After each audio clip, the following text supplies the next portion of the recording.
What's up, y'all? It's T-Turn. Today we're looking at more Paradox Pokemon for the DLC. The Teal Mask and Indigo Disc. After these two are over, we may never get another Paradox Pokemon again. So now is our time to enjoy them. So continuing where we left off with the Johto Pokemon, you saw Future Raikou, Entei, Suicune. Here is another Future Ho-Oh called Iron Rainbow. This is wild. So Ho-Oh is supposed to carry around the rainbow wing, but you never get to see it. The scientists that enhanced it here brought out the colors it should have. I really want some writing in the game where Heath mentions something like, I feel like I saw this rainbow fly by. I never want him to show it, you know, because I don't think we should touch on Ho-Oh and Lugia just yet. Let's just wait for Johto's hype season. But I want Heath to just mention it. I want the game to leave mysteries behind and not answer everything. Well, answer the Tropical stuff. Give us new mysteries. Like, frick, we've been wondering this for a year. So this one is a fire fairy type. Future Ho-Oh is one of a kind. It radiates heat to take off into the sky and even deep space. This stupid scientist made Ho and it went to space. He's not coming back. Even though this sounds impossible, it absorbs visible color to increase its power. Oh, dude, this man does not produce light. He absorbs it. He's the opposite of normal Ho-Oh. You know what would happen? If you saw it flying in the sky, instead of seeing like a rainbow, you would see light bending around it. Or it would just be a black shadow. You wouldn't even be able to see it. It should be a Pokemon that's fully black, like Passive Xerneas, and then when it uses moves, it just glows for an instant. That's a pretty cool idea. You flip the script. This is NASA's new... Ho-Oh's going to Pluto. My people need me. So the counterpart to this is a past Lugia with a simple design. It's a feathered dinosaur, a paradox form of Lugia that existed long ago. It used its giant claws to slash trees so it can create paths for itself because of its huge size. So this is the opposite approach to Lugia as well, where it is as mortal and normal as it can get. It's a psychic dragon type, but because it's so simple, I would just imagine it to be like a normal dragon type. It's like opposite backstories. Lugia levels up from mortal to god. Ho-Oh goes from god to evil. The rightful next step. Tell me how you plan to command the sea like that. This your daddy, Lugia? So let's actually take a step away from the Johto Legends for a bit and look at other regions. Like, for example, imagine if you looked through Heat's book in this DLC and you saw this. A legendary monster from the Area Zero? It's like Heath and his people saw it and started praying to it. Oh, Lord Almighty.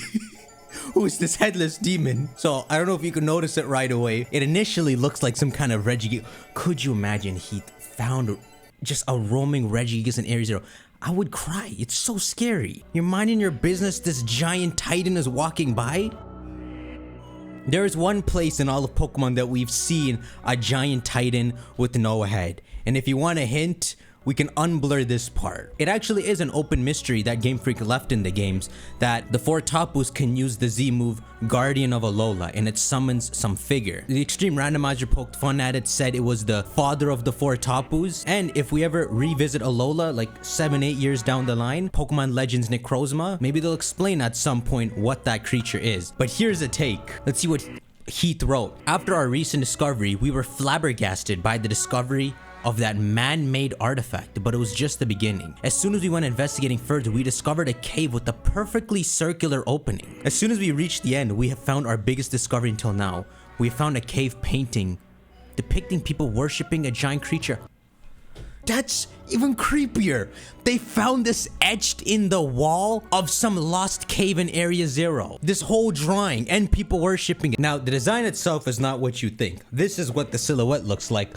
But they went with an approach where it's not the original monster from the past, but future. It's called Iron Guardian. And the idea is that this creature is lost. It's not gonna come back. So some scientists try to recreate the Tapus in the image of the Guardian, and there it is. It is a fighting fairy type. So we have Tapu Koko head, Tapu Lele chest. We got Bulu legs. Come on, Bulu. But it's the energy of the Guardian that flows through all of it and brings it to life. Ooh, that shiny makes you forget they're separate. The appearance of this creature matches with the description of a machine from the Violet book called Iron Guardian. This one is so good. It's said to be a superhero from the future who gained powers from the earth to protect the environment from alien threats. This is the type of crap Heath would make up. And what this is also a nod to is the two Heath drawings, where they're also amalgamates of their legendary group. But you see, this is the kind of stuff I want Game Freak to do. They don't have to make it, but just imply it. Have Heath talk about some guardian he saw and how it reminded him of Alola. Boom, leave it with that. Never answer it. So this thing can live in our souls. And there's also a past one, but this one doesn't have to do with the guardian. This one has to do more with how all the Tapus close into a different form. We thought Game Freak would go deeper with this when it was first introduced. This is what they're supposed to look like. They also close up when they're summoning the monster, and I remember everyone thought they were gonna have different colored monsters, but it turns out they're all orange, which sounds more like they're summoning something rather than it being their own energy. It's a bird, it's a giant insect. That's where the future guardian got its antennas from. It's a bull, which is kind of badass. The horns actually mean something. And then a fish. You would think that if we were to do past paradoxes, that these would be less a shell and look biologically more like them. But since we're trying to mock a Game Freak who likes to play fun, this is what Heath instead would have seen in Area Zero. I think we've got Coco, Lily, Bulu, Fini. Finally, I'm back with the expedition. What? He does a YouTube channel? He's posting new expeditions. I couldn't stand being at home anymore. Bro, this would imply what Heath did after everyone called him a liar. He went back to the Area Zero. I dreamt day and night of this paradise, and as I thought, this environment never ceases to amaze me. It looks like it's granting my deepest wishes to find something new each time I visit this place. The dream theory again. But this is almost like if all of Area Zero was in a cloud of smoke, kind of like how it is, and everything you see down there is tending to your imagination, blowing smoke up your bum. Standing in the middle of the verdant nature, there was a pillar, a totem-like object. Who built this strange monument, and who were they worshipping? It's not a monument, bro. Stay the hell away. How could it be? I thought we were the first humans that visited this prehistoric land. And whatever you're imagining it's gonna look like when it comes out of the ground, it's not.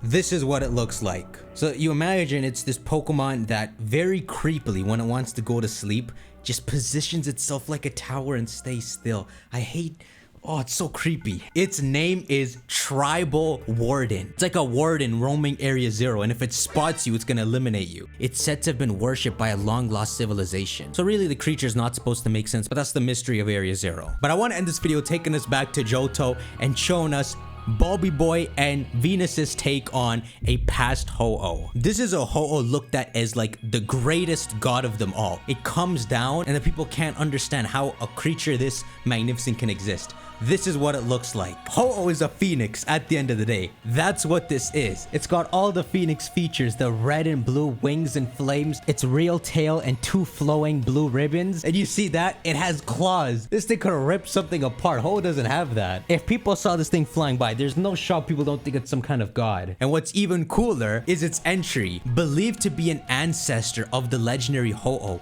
this Pokemon is able to burn and freeze things at will. The Culture magazine says that this Pokemon was worshipped as a deity in ancient times for its ability to warm and cool the lands in times of great need. This is why Johto would have worshipped it. And yeah, it's a fire ice type. Lugia is completely irrelevant now. Its name is Shiverburn Teryx, which is a complicated name. We know Heath is not this deep. This would be called something more like Frozen Talon. You think the dude who made Brute Bonnet is gonna come with Shiverburn Teryx? Frozen Flame.